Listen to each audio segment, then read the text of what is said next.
In this lesson, we'll use a similar technique as we did with creating the water surface, but instead of using fractal noise, we're going to use a radio wave pattern, and we'll complete this lesson in 2 videos. So for this first video, we're going to start with a blank After Effects project. So inside of After Effects, let's come up to the composition menu. Let's come down and choose New Composition. We're going to name this Chocolate. For the width, we want this to be 900. For the height, let's set this to 450. Make sure we're using square pixels. And we also want to come down here and make sure that the duration is set to about 10 seconds. If you remember earlier when we used radio waves, the radio waves effect creates an animation. So we'll want to have some time on the timeline so that we can find the exact spot that we're looking for. And then finally, we're going to want to come down here to the background color, and we're going to want to set this to a dark gray.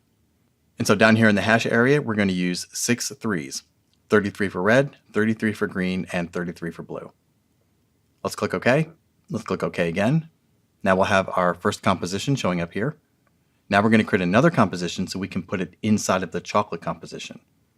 So back to the composition menu, new composition. We're going to name this one Waves.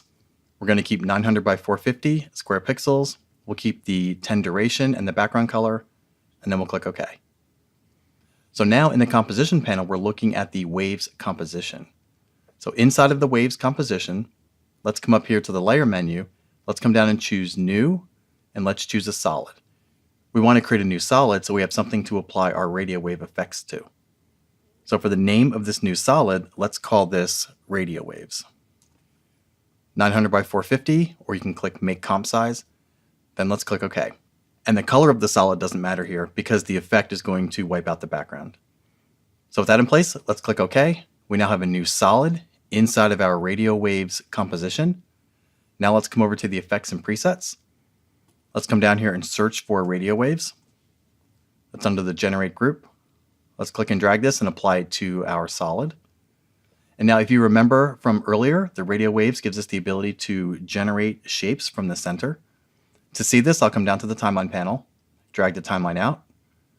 The default is a circle, or at least what looks like a circle. These are actually polygons. So if we come up to the polygon setting in the effect controls, toggle this open, you'll see that these are polygons with 64 sides.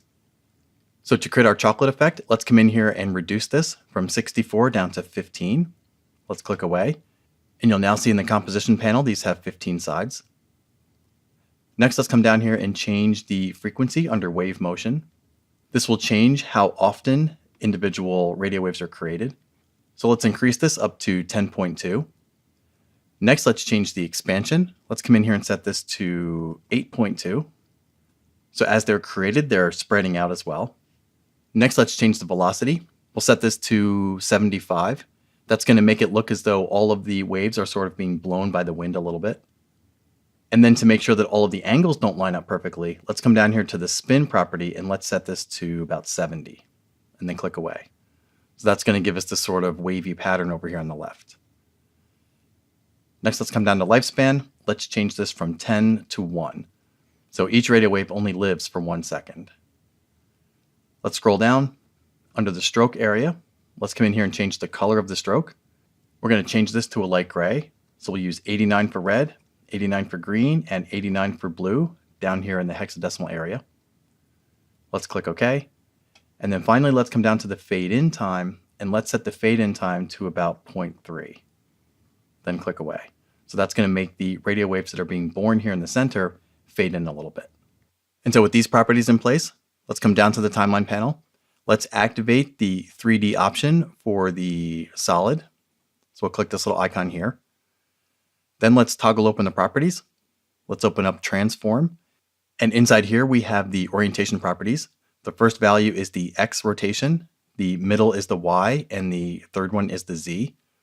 So let's come in here, and if we click and drag on the X axis, we can rotate this around. So let's come in here and set the X rotation to about 286 degrees.